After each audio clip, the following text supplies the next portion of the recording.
بسم اللہ الرحمن الرحیم۔ ابتدا ہے رب کائنات کے نام سے جس کے کن کہنے سے اس دنیا میں موجود ہر چیز کا وجود عمل میں آیا۔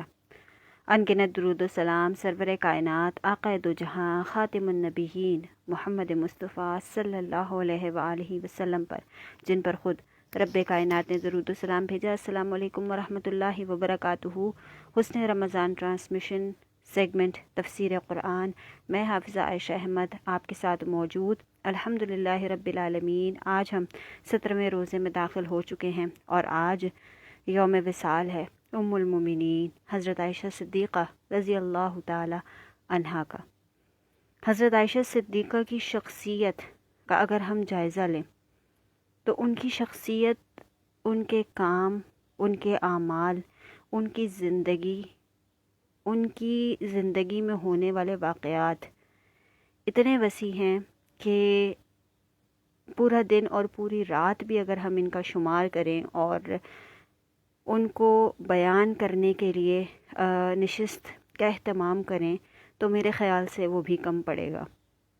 حضرت عائشہ صدیقہ رضی اللہ تعالی عنہا حضرت ابوبکر صدیق رضی اللہ تعالی عنہ کی صاحبزادی، جسے والد ویسی بیٹی، پیدائشی مسلمان ہونے کا اعزاز آپ کے پاس موجود ہے، اور جو تربیت ہے وہ حضرت ابوبکر صدیق رضی اللہ تعالی عنہ کی ہے۔ آقا کریم صلی اللہ علیہ وآلہ وسلم کی وہ زوجہ جن سے آقا کریم صلی اللہ علیہ وآلہ وسلم بہت محبت کیا کرتے تھے، کیونکہ بہت چھوٹی عمر میں حضرت عائشہ صدیقہ رضی اللہ تعالی عنہ آقا کریم صلی اللہ علیہ وآلہ وسلم کے نکاح میں آ گئی تھی، اور جو بھی تعلیم و تربیت کا سلسلہ ہے اپنے والد کے بعد حضور کریم صلی اللہ علیہ وآلہ وسلم سے انہوں نے حاصل کیا۔ حضرت عائشہ صدیقہ کی زندگی میں بہت سے واقعات رونما ہوئے۔ حضرت عائشہ صدیقہ رضی اللہ تعالی عنہ کو یہ اعزاز حاصل ہے کہ حضرت جبرائیل امین رضی اللہ تعالی، حضرت جبرائیل امین علیہ السلام کو آپ نے ان کی اصلی روپ میں امہات المومنین میں سے صرف آپ نے ان کو دیکھا۔ کہا جاتا ہے کہ حضور صلی اللہ علیہ وآلہ وسلم ارشاد فرماتے ہیں کہ حضرت عائشہ صدیقہ رضی اللہ تعالی عنہا کا چہرہ انہیں 3 بار خواب میں دکھایا گیا اور کہا گیا کہ یہ تمہاری بیوی ہیں۔ آقا کریم صلی اللہ علیہ وآلہ وسلم کی سب سے زیادہ قربت ام المومنین حضرت خدیجۃ الکبریٰ کے بعد حضرت عائشہ صدیقہ رضی اللہ تعالی عنہا کے حصے میں آئی۔ وہ کوئی بھی غزوات ہوں، وہ ان کے حجرے میں قیام ہو، وہ تعلیم و تربیت کا سلسلہ ہو، کسی بھی مقابلے میں، کسی بھی میدان میں حضرت عائشہ صدیقہ رضی اللہ تعالی عنہا نے آپ صلی اللہ علیہ وآلہ وسلم کا ساتھ نہیں چھوڑا۔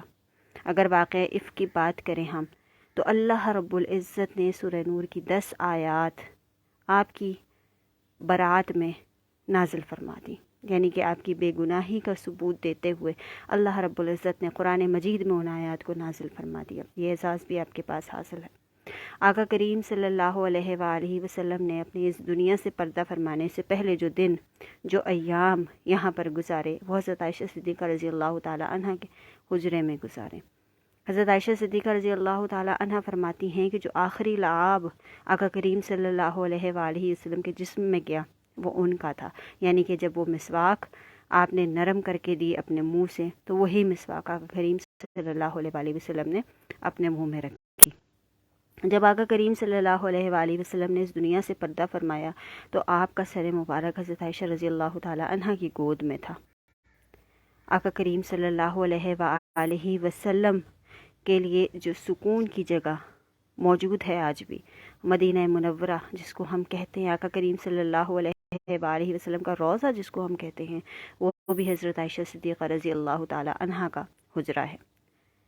بے انتہا علم، بے انتہا عمل والی شخصیت تھی۔ سب سے زیادہ احادیث، تقریباً 2000 سے زائد احادیث حضرت عائشہ صدیقہ رضی اللہ تعالی عنہ سے روایت کی گئی ہیں، اور صحابہ کرام کو جس طرح سے گائیڈ کرتی تھی، صحابہ کرام کو جس طرح سے سمجھاتی تھی، پڑھاتی تھی۔ حضرت موسیٰ عشری رضی اللہ تعالی عنہ کی روایت ہے کہ ہم نے کسی بھی معاملے میں حضرت عائشہ صدیقہ رضی اللہ تعالی عنہ سے بڑی فقیہہ کسی کو نہیں پایا۔ اگر ہم کسی مسئلے میں، کسی مشکل میں، کسی پریشانی میں گرفتار ہوتے تو حضرت عائشہ صدیقہ کے دربار میں حاضر ہوتے۔ حضرت عائشہ صدیقہ اس مسئلے کو آقا کریم صلی اللہ علیہ وآلہ وسلم کے بتائے ہوئے طریقے سے فوراً حل فرما دیتی۔ حضرت عائشہ صدیقہ کی ذات ہمارے لیے مثال ہے، ہمارے لیے عملی نمونہ ہے، اور جو ہم جیسی خواتین ہیں جو کہ باہر نکل کر کام کرتی ہیں، ان خواتین کے لیے ایک بہترین رول ماڈل حضرت عائشہ صدیقہ رضی اللہ تعالی عنہا ہیں کہ علمی میدان میں کس طرح سے انہوں نے کامیابیاں سمیٹیں، کس طرح سے انہوں نے صحابہ کرام کو گائیڈ کیا۔ اور کہا جاتا ہے کہ حضرت عائشہ صدیقہ رضی اللہ تعالی عنہا اکثر روزے سے رہا کرتی تھیں، اور حج کے دنوں میں اسی ایریا میں ان کا ایک خیمہ بنایا جاتا تھا جہاں پر وہ لوگوں کی تعلیم و تربیت کا سلسلہ جاری رکھا کرتی تھی۔ یعنی کہ جو علم آقا کریم صلی اللہ علیہ وآلہ وسلم سے ان میں ٹرانسفر ہوا تھا، اس علم کو دوسروں تک پہنچانے کا مکمل انتظام کیا تھا۔ حضرت عائشہ صدیقہ رضی اللہ تعالی عنہا کی ذات ہم سب کے لیے مثال ہے، اور جس طرح سے انہوں نے اپنی زندگی گزاری، جن جن معاملات میں جو معاملات ان کے ساتھ پیش آئے، انہوں نے ثابت قدمی کا مظاہرہ کیا۔ اللہ رب العزت کی طرف سے ان کے لیے قرآن کریم میں آیات نازل ہو گئیں۔ اس سے بڑی بات اور کیا ہو سکتی ہے؟ اللہ رب العزت ہمیں امہات المومنین کی سیرت پر عمل کرنے کی، اس کو پڑھنے کی، اس کو سمجھنے کی توفیق عطا فرمائے، اور ہمارے لیے ہماری زندگی میں آسانیاں پیدا فرمائے۔ تفسیر کی جانب آتے ہیں۔ کل ہم نے 14واں پارہ سٹارٹ کیا تھا، اور ہم نے سورۃ النحل سے آج آپ کو تفسیر جو ہے اس کے متعلقہ ذکر کرنا تھا، اس سے آگاہ کرنا تھا۔ سورۃ النحل مکی سورت ہے، اس کی 128 آیات اور 16 رکوع ہے۔ نحل کہا جاتا ہے شہد کی مکھی کو۔ اللہ رب العزت نے بہت سے حشرات الارض اس دنیا میں پیدا فرمائے، ان میں ایک اسپیشل جو اللہ رب العزت نے مکھی پیدا فرمائی وہ ہے شہد کی مکھی۔ اللہ رب العزت یہاں پر شہد کی مکھی کی خصوصیات بیان کر رہے ہیں، اس وجہ سے اس سورہ کا نام سورۃ النحل رکھا گیا ہے۔ شہد کی مکھی عام مکھیوں جیسی ہوتی ہے، لیکن وہ اللہ رب العزت کے حکم سے ایسے حیرت انگیز کام کرتی ہے جس کا اندازہ لگانا انسانی سوچ کے لیے ناممکن ہے۔ وہ اپنا چھتا جو ہے وہ خود بناتی ہے، اور آپس میں مختلف ذمہ داریوں کی تقسیم ہوتی ہے ان کے دوران۔ جیسے ہم انسان آپس میں مختلف ذمہ داریاں تقسیم کر لیتے ہیں، اس طرح شہد کی مکھیاں بھی آپس میں مختلف ذمہ داریوں کی تقسیم کرتی ہیں، اور دور دراز میں واقع درخت، باغات اور فصلوں سے وہ قطرہ قطرہ شہد کو جمع کرتے ہیں۔ اچھا، کس طرح سے جمع کرتے ہیں؟ ان کے چھتے جو ہوتے ہیں، اگر چھتوں کی بات کی جائے تو چھتے جو ہوتے ہیں اس کا جو خانے ہوتے ہیں وہ 20 سے 30 ہزار ہوتے ہیں۔ 20 سے 30 ہزار خانے ایک چھتے کے ہوتے ہیں، اور اس ہر باکس میں، ہر خانے میں 6 لائنز ہوتی ہیں جو کہ پیرلل ہوتی ہیں، اور ان 20 سے 30 ہزار کا جو چھتا ہوتا ہے اس کی ایک لائن میں بھی کسی قسم کا کوئی ڈفرینس نہیں ہوتا، یعنی کہ وہ بالکل سیم سائز کی ہوتی ہیں۔ یہ بہت ہی حیرت انگیز اللہ رب العزت نے شہد کی مکھی کو معجزہ دیا ہے کہ وہ اس طرح سے اپنا چھتا بناتی ہے۔ اس کے بعد وہاں پر جس طرح سے وہ چھتے کو بنا کر اور پھر شہد کا جو حصول ہے وہ ممکن ہوتا ہے، وہ شہد ہماری زندگی میں کس طرح سے فائدہ دیتا ہے اور کن کن مواقع پر فائدہ دیتا ہے، وہ بھی اس سورہ میں اللہ رب العزت نے بیان فرما دیا ہے۔ انسان کے لیے اللہ رب العزت نے مکھی میں عبرت رکھ دی ہے کہ اللہ رب العزت کے حکم سے ایک مکھی اگر بغیر کسی مشینری کے اتنا زبردست کام کر سکتی ہے، تو انسان جس کو اللہ رب العزت نے اشرف المخلوق بنایا ہے، وہ کیوں کوئی ایسا عمل نہیں کر سکتی جس سے اس کے رب کی پہچان ہو۔ اللہ رب العزت نے اس میں مسلمانوں کے لیے، انسانوں کے لیے عبرت کا سامان رکھا ہے، غور و فکر کا سامان رکھا ہے۔ یہ اللہ رب العزت کی ایک خاص نعمت ہے۔ جو انسان اللہ رب العزت پر یقین نہیں رکھتے، وہ اس مکھی کے کاموں کا بھی، اس مکھی کے کیے گئے جو پروسیس ہیں ان کا بھی مذاق اڑاتے ہیں، لیکن عقل مندوں کے لیے، ایمان والوں کے لیے اس میں بہت بڑی مثال ہے۔ ایک چھوٹی سی مکھی 20-30 ہزار خانوں کا چھتا بناتی ہے، 6 باکسز بناتی ہے، اور وہ پیرالل ہوتے ہیں، بالکل ایک سائز کے ہوتے ہیں۔ یہ کیسے ممکن ہے؟ یہ صرف اور صرف اللہ رب العزت کی ذات کی وجہ سے ممکن ہے۔ سورۃ النحل کو سورۃ النعم بھی کہا جاتا ہے۔ سورۃ النعم اس وجہ سے کہا جاتا ہے کیونکہ اس سورہ میں کثرت سے اللہ رب العزت کی نعمتوں کا تذکرہ ہے۔ اس کے بعد یہاں پر اللہ رب العزت قرب قیامت کا واقعہ بیان کر رہے ہیں اور بتا رہے ہیں کہ قیامت جو ہے وہ سب پر آئے گی، موت کا مزہ ہر نفس کو چکھنا ہے۔ قیامت کے دن تمام انسانوں کو زندہ کیا جائے گا، ان کو جمع کیا جائے گا، پھر ان کے اعمال کے مطابق ان کو حساب اور کتاب کے کٹہرے میں کھڑا کیا جائے گا۔ اس کے بعد اللہ رب العزت مشرکوں کا ذکر کرتے ہوئے فرما رہے ہیں کہ یہ لوگ جہنمی ہیں، یہ لوگ اللہ رب العزت کے ساتھ شرک کرتے ہیں، اللہ رب العزت کے ساتھ کسی ذات کو برابری پر ٹھہراتے ہیں، اور جو انبیاء ان پر وحی لے کر آتے ہیں، ان کو بتاتے ہیں اللہ رب العزت کی باتیں، ان کا یہ انکار کرتے ہیں، تو یہ لوگ کنفرملی جہنم میں جائیں گے۔ اس کے بعد اللہ رب العزت اپنی نعمتوں کو بیان کر رہے ہیں کہ انسان کے لیے اس نے کیا کیا کچھ کیا۔ زمین کو پیدا کیا، آسمان کو پیدا کیا، پھر انسان کی تخلیق کا پورا عمل یہاں پر بتایا جا رہا ہے۔ اللہ رب العزت چوپایوں کا ذکر کر رہا ہے کہ کس طرح سے اللہ رب العزت نے چوپائے پیدا کیے جو کہ انسان کی مدد کے لیے اس دنیا میں بھیجے گئے۔ اس کے بعد اللہ رب العزت اسپیشلی گھوڑوں اور گدھوں کا ذکر کر رہے ہیں کہ کس طرح سے اگر یہ گھوڑے اور گدھے نہ ہوتے تو انسان اپنے بہت سے کام نہیں کر پاتا۔ اس کے بعد اللہ رب العزت بارش کا تذکرہ فرما رہے ہیں اور زیتون، کھجور اور انگور اور بہت سے میوہ جات کا ذکر فرماتے ہوئے یہ کہہ رہے ہیں کہ یہ تمام کو پیدا کرنے والا کون ہے؟ ان تمام کو پیدا کرنے والا صرف اللہ رب العزت ہے۔ پھر اللہ رب العزت دن، رات، چاند، سورج اور ستاروں کا تذکرہ فرماتے ہوئے کہہ رہے ہیں کہ ان کو کام پر کس نے لگایا ہوا ہے، اگر ایک سیکنڈ بھی آگے پیچھے ہو جائے تو دنیا کا نظام درہم برہم ہو جاتا ہے۔ اس کے بعد اللہ رب العزت گوشت، دریاؤں اور زیور کا تذکرہ فرماتے ہوئے کہہ رہے ہیں کہ زمین کے اندر جو خزانے ہیں وہ تمہارے لیے کون باہر نکالتا ہے؟ اللہ رب العزت کی ذات ہے۔ پھر اللہ رب العزت جہاز اور کشتیوں کا تذکرہ کر رہے ہیں کہ سمندر میں تمہارے لیے جو سفر کا انتظام ہے یہ کس نے ایک تخلیق کیا ہے؟ یہ بھی اللہ رب العزت نے تخلیق کیا ہے۔ اور اللہ رب العزت یہاں فرما رہے ہیں کہ یہ وہ نشانیاں ہیں، یہ وہ نعمتیں ہیں جو کہ تم اپنی آنکھوں سے دیکھتے ہو، اور بہت سی نعمتیں ایسی ہیں جو کہ تمہاری آنکھوں سے بوجھل ہیں، تم ان کو نہیں دیکھتے ہو، لیکن ان کا بھی پیدا کرنے والا کون ہے؟ رب العزت ہے۔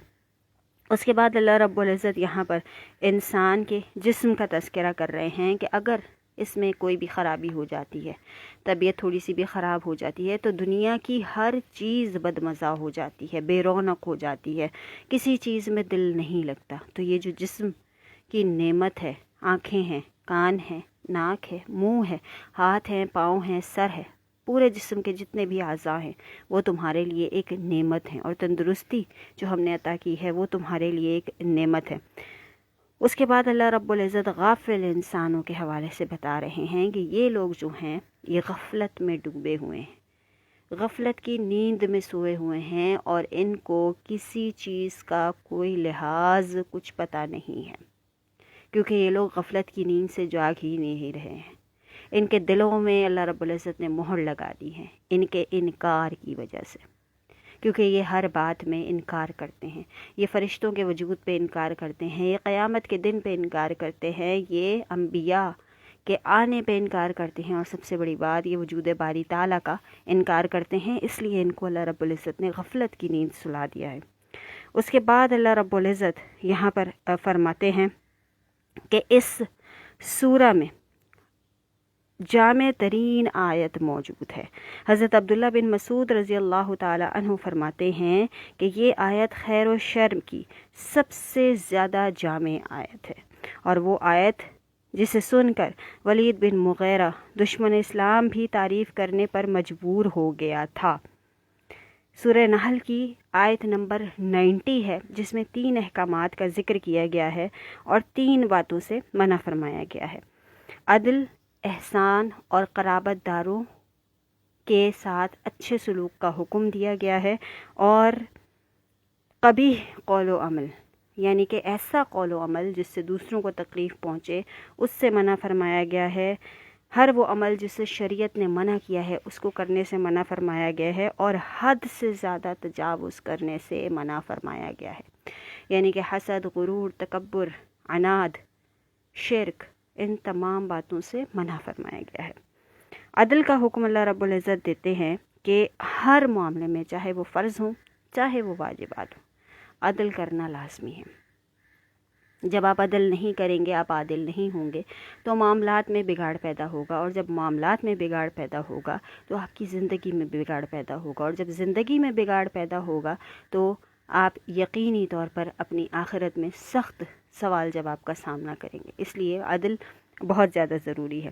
احسان کے بارے میں اللہ رب العزت بیان فرما رہے ہیں کہ اگر آپ کسی کے ساتھ احسان کریں تو اس کو جتائیں نہیں، جتانے سے احسان کا بدلہ ختم ہو جاتا ہے۔ لیکن ہم آج کل کیا پریکٹس کرتے ہیں، کسی کی تھوڑی سی بھی مدد کر دی، کسی پہ تھوڑا سا بھی احسان کر دیا، اس کو جتا جتا کے اس طرح کا ہم ریاکشن دے دیتے ہیں، یا اس انسان کو اتنا مجبور کر دیتے ہیں کہ وہ آگے سے جواب دینے پہ مجبور ہو جاتا ہے۔ تو اس چیز سے گریز کرنا چاہیے۔ پھر اللہ رب العزت فرما رہے ہیں کہ جتنے بھی فحش کام ہیں ان سے بچیے۔ فحش کاموں سے بچنے کا حکم ہے، چاہے وہ گناہ کبیرہ میں آتے ہوں چاہے وہ گناہ صغیرہ میں آتے ہوں، وہ گناہ ہیں، ان سے بچنے کا حکم دیا گیا ہے۔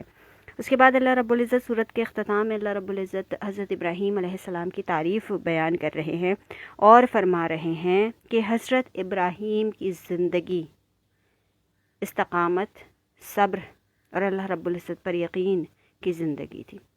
اللہ رب العزت نے حضرت ابراہیم علیہ السلام کو جس طرح کی زندگی عطا فرمائی، جس طرح کی مشکلات کا انہوں نے سامنا کیا اور وہ ثابت قدم رہے، ان کی زندگی اللہ رب العزت نے بڑی تعریف کے ساتھ بیان فرمائی ہے، اور کہا ہے کہ ان کی ملت کو اتباع کا حکم دیا گیا ہے۔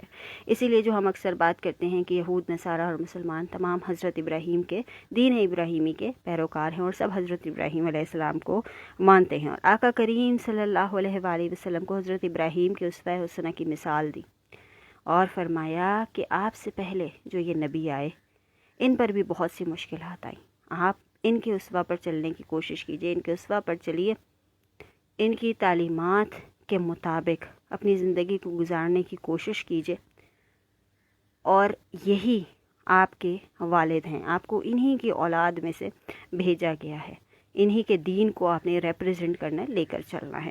اس کے بعد اللہ رب العزت آقا کریم صلی اللہ علیہ وآلہ وسلم اور تمام مسلمانوں کو یہ فرما رہے ہیں کہ مصائب پر صبر کرنا سیکھیں، مصائب پر دل برداشتہ نہیں ہونا ہے بلکہ اس پر صبر کرنا ہے۔ اللہ رب العزت راہیں کھولنے والا ہے۔ مشرکین مکہ نے آقا کریم صلی اللہ علیہ وآلہ وسلم سے فضول قسم کے مطالبات کرنے شروع کر دیے تھے، اور عذاب لانے کا ذکر کیا تھا کہ عذاب لایا جائے ہم پہ۔ اس صورت کی ابتدا انہی تمام باتوں سے ہوتی ہے، تو آقا کریم صلی اللہ علیہ وآلہ وسلم ان کی باتوں سے بہت زیادہ پریشان ہو گئے تھے، تب یہ آیات نازل ہوئی، اور ابتدا اور انتہا میں اس صورت میں اس طرح سے مناسبت ہے کہ آقا کریم صلی اللہ علیہ وآلہ وسلم کو صبر کرنے اور تنگ دل نہ ہونے کی ریکویسٹ کی گئی ہے، ان کو ترغیب دی گئی ہے۔ یہاں پر اس صورت کا اختتام ہوتا ہے، اور اب 15ویں پارے کی طرف بڑھتے ہیں۔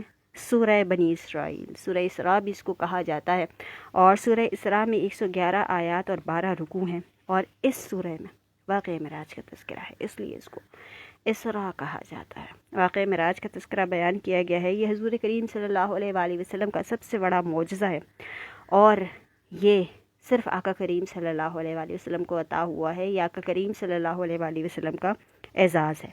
کہا جاتا ہے یہ واقعہ بیداری میں حاصل نہیں ہوا، اور اگر نیند کی حالت میں پیش آیا تو اسے اتنے اہتمام کے ساتھ قرآن میں ذکر نہ کیا جاتا۔ بہت سے شکوک و شبہات ہیں کہ آقا کریم صلی اللہ علیہ وآلہ وسلم بیدار نہیں تھے تب یہ واقعہ پیش آیا، یا بیدار تھے تب یہ واقعہ پیش آیا، لیکن یہ معاملہ صرف اللہ اور اس کے رسول جانتے ہیں۔ اگر یہ کوئی خواب ہوتا یا نیند میں واقعہ پیش آتا تو اس کو اتنے اہتمام سے ایک ایک چیز کو، ایک ایک پوائنٹ کو قرآن مجید میں اس طرح سے بیان نہ کیا جاتا۔ اور نہ ہی مشرکین اس کو جھٹلاتے. سب سے مین پوائنٹ جو ہے، کیونکہ مشرکین نے اس واقعے کا انکار کیا تھا. خواب میں کہا جاتا ہے کہ ایسے عجیب و غریب واقعات جو انسان دیکھتا ہے اسے لگتا ہے کہ وہ اصل میں یہ چیزیں فیل کر رہا ہے. لیکن جب آقا کریم صلی اللہ علیہ وآلہ وسلم نے مشرکین مکہ کو تمام حالات و واقعات بتائے، تمام جگہیں بتائیں، تو وہ ان کو پتہ تھا کہ یہ حقیقت ہے، لیکن وہ اس کا انکار کرتے رہے. اور حضرت ابوبکر صدیق رضی اللہ تعالیٰ عنہ وہ پہلے صحابی رسول صلی اللہ علیہ وآلہ وسلم ہیں جنہوں نے منوان اس کا اقرار کر لیا بغیر کسی سوال جواب کے. منوان اس کا اقرار کیا، اور اس واقعے کے بعد آپ کو صدیق کا لقب ملا.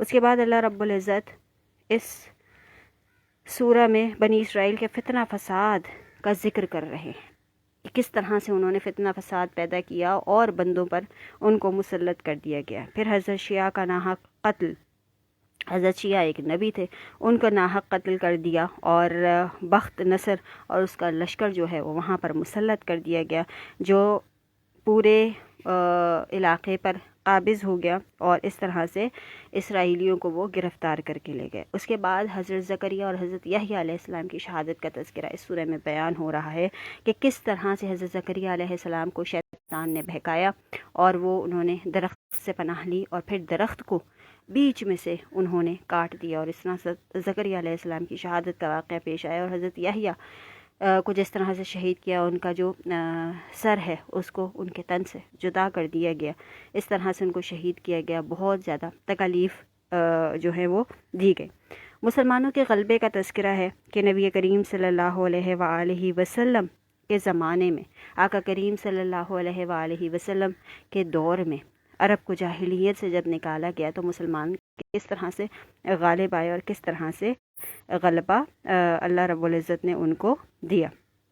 اس کے بعد اللہ رب العزت اس سورہ میں اجتماعی زندگی اور اسلامی آداب و اخلاق کا تذکرہ کر رہے ہیں کہ اللہ رب العزت نے اسلامی آداب و اخلاق 13 کی تعداد میں یہاں بیان کیے. 13 اسلامی اخلاق و آداب کو بیان کیا ہے، جن میں اللہ رب العزت فرماتے ہیں اللہ کے سوا کسی کی عبادت نہ کریں، والدین کے ساتھ بھلائی کرتے رہیں، رشتہ داروں، مسکینوں اور مسافروں کا حق ادا کریں، مال کو فضول خرچی میں نہ اڑائیں، نہ بخل کریں، نہ ہاتھ کو اتنا کشادہ کریں کہ بعد میں پچھتانا پڑے، اپنی اولاد کو مفلسی کے ڈر سے قتل نہ کریں، جاندار کو ناحق قتل نہ کریں، یتیم کے مال میں ناجائز تصرف نہ کریں، وعدہ کریں تو اسے پورا کریں، ناپ تول پورا کریں، جس چیز کے بارے میں تحقیق نہ ہو اس کے پیچھے نہ پڑیں، زمین پر اکڑ کر نہ چلیں.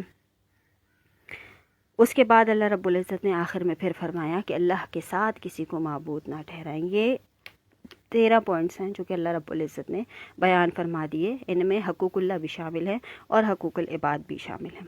اس کے بعد اللہ رب العزت مشرکین کے بارے میں یہاں پر تذکرہ کر رہے ہیں کہ وہ اللہ کی طرف بیٹیوں کو نسبت کرتے ہیں، یعنی کہ فرشتوں کو اللہ کی بیٹیاں کہتے ہیں. تو اللہ رب العزت فرما رہے ہیں کہ خود اپنے لیے تم بیٹوں کا چناؤ کرتے ہو، تمہیں بیٹے چاہیے، اور اللہ رب العزت کے ساتھ تم بیٹیاں منسوب کرتے ہو. یہ اللہ رب العزت کا ان کو جواب ہے.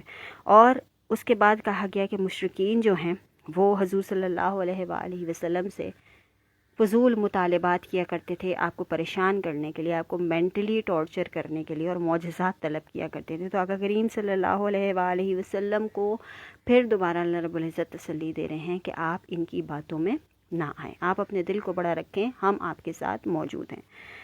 اس کے بعد اللہ رب العزت اس صورت میں قرآن کی عظمت و صداقت کا تذکرہ کر رہے ہیں، اس کے نزول کے مقاصد بتا رہے ہیں اللہ رب العزت. اور اللہ رب العزت اس میں بتا رہے ہیں کہ قرآن جیسے مضامین کسی بھی کتاب میں موجود نہیں. حال، ماضی اور مستقبل تینوں اعراض کا یہ کتاب جو ہے وہ احاطہ کرتی ہے. اور سورت کے اختتام پہ اللہ رب العزت فرما رہے ہیں کہ وہ ہر شریک سے اور ہر اولاد سے پاک ہے، اور وہ اللہ رب العزت ہے جس کے نام کے ساتھ کسی کا نام نہیں جوڑا جا سکتا. یہاں پر سورہ بنی اسرائیل کا اختتام ہوتا ہے، سورہ اسراء کا اختتام ہوتا ہے. سورہ کہف قرآن مجید کی سب سے فیوریٹ سورت، اور بہت سے لوگ اس سورہ کے حوالے سے بہت سے واقعات کو بیان کرتے ہیں. اس سورہ میں 4 اہم واقعات کا تذکرہ کیا گیا ہے. یہ سورہ مکی صورت ہے اور اس میں 110 آیات اور 12 رکوع ہیں۔ 4 اہم واقعات کا تذکرہ کیا گیا ہے۔ آج آپ کو ہائی لائٹ کرتے ہیں ہم، اور کل انشاءاللہ العزیز اس کی تفصیل بیان فرمائیں گے۔ کہا جاتا ہے سورہ کہف کی پہلی 10 اور آخری 10 آیات کو پڑھنا دجال کے فتنے سے محفوظ رکھتا ہے۔ دجال کا فتنہ ایسا فتنہ ہے کہ جو شخص اس میں گرفتار ہو گیا وہ اپنے ایمان سے خالی ہو جائے گا۔ سورہ کہف میں سٹارٹنگ میں باغ والوں کا قصہ بیان کیا گیا ہے اور انشاءاللہ کی اہمیت کو بیان کیا گیا ہے کہ کسی بھی کام کے شروع کرنے سے پہلے انشاءاللہ یا بعد میں انشاءاللہ کہنا کتنا امپورٹنٹ ہے کہ آپ وہ کام اللہ رب العزت کے سپرد کر رہے ہیں، اور انشاءاللہ نہ کہنے کے نقصانات بیان کیے گئے ہیں۔ اس کے بعد اس سورہ میں جو سب سے اہم واقعہ تذکرہ کیا گیا ہے وہ اصحاب کہف کا واقعہ ہے۔ ان کو کرسچنز 7 سلیپرز کے نام سے جانتے ہیں اور بڑے مقدس اور بڑے معزز وہ سمجھے جاتے ہیں۔ نوجوانوں کا ایک گروہ، نوجوانوں کا ایک گروپ کس طرح سے اللہ رب العزت کے دین کی خاطر، اللہ رب العزت کی وحدانیت کی خاطر اپنا سب کچھ چھوڑ چھاڑ کے ایک غار میں جا کے بس گیا۔ یہ واقعہ ہمیں بتاتا ہے کہ جتنی بھی مصیبتیں، جتنے بھی مسائل آ جائیں، اللہ رب العزت کے ہاتھ کو اگر آپ تھام لیں اور اس کے دین پر ثابت قدم رہیں تو اللہ رب العزت کس طرح سے آپ کی مدد کرتا ہے۔ پورا واقعہ انشاءاللہ العزیز آپ کے سامنے کل ہم بیان کریں گے، اگر اللہ رب العزت کی ذات نے زندگی دی اور سانسوں نے ساتھ دیا تو انشاءاللہ العزیز۔ ایک اور بڑا امپورٹنٹ واقعہ جو اس سورہ میں موجود ہے وہ ہے حضرت موسیٰ علیہ السلام اور حضرت خضر علیہ السلام کی ملاقات۔ کس طرح سے موسیٰ علیہ السلام کا ایک لفظ اللہ رب العزت کی بارگاہ میں اللہ رب العزت نے اس کو پکڑ لیا، اس لفظ کو، وہ تھا میں سب سے زیادہ علم والا ہوں۔ تو اللہ رب العزت نے فرمایا سفر پہ نکل جائیے، اور ایک آپ سے بھی زیادہ صاحب علم شخصیت ہے، اس کے ساتھ آپ کچھ دن رہیے اور علم حاصل کیجیے۔ وہ شخصیت کون ہے؟ حضرت خضر علیہ السلام۔ کہا جاتا ہے حضرت خضر علیہ السلام آج بھی موجود ہیں، ہمیشہ موجود رہیں گے، ہمیں بھی مل سکتے ہیں، بھٹکے ہوں کو راستہ دکھاتے ہیں۔ کبھی کبھی ایسا ہوتا ہے کہ اچانک سے ہم جا رہے ہوتے ہیں اور ہمیں ایسا لگتا ہے کسی نے ہمیں بہت زور سے دھکا دیا اور ہماری جان بچائی ہے، روڈ پر چلتے چلتے، کہیں پہ بھی چلتے چلتے، تو وہ حضرت خضر علیہ السلام کی طرف اشارہ ہوتا ہے۔ اور حضرت خضر علیہ السلام، ہم پڑھتے ہیں کہ دجال جو ہے وہ جب آئے گا اور ایک شخص کو قتل کرے گا، جب کہے گا کہ مجھ پر ایمان لاؤ، تو وہ شخص کہے گا نہیں میں تجھ پر ایمان نہیں لاتا، اور وہ قتل کر دے گا اور کہے گا کہ تو میرے ہاتھ میں جہنم ہے اور میرے ہاتھ میں جنت ہے۔ وہ جب انکار کرے گا وہ شخص تو وہ اس کو قتل کر دے گا اور پھر دوبارہ زندہ کرے گا، تو پھر وہ شخص کہے گا اب مجھے پوری طرح سے یقین ہو گیا ہے کہ تو دجال ہے۔ تو بہت سی روایات میں آتا ہے کہ وہ شخص حضرت خضر علیہ السلام ہوں گے۔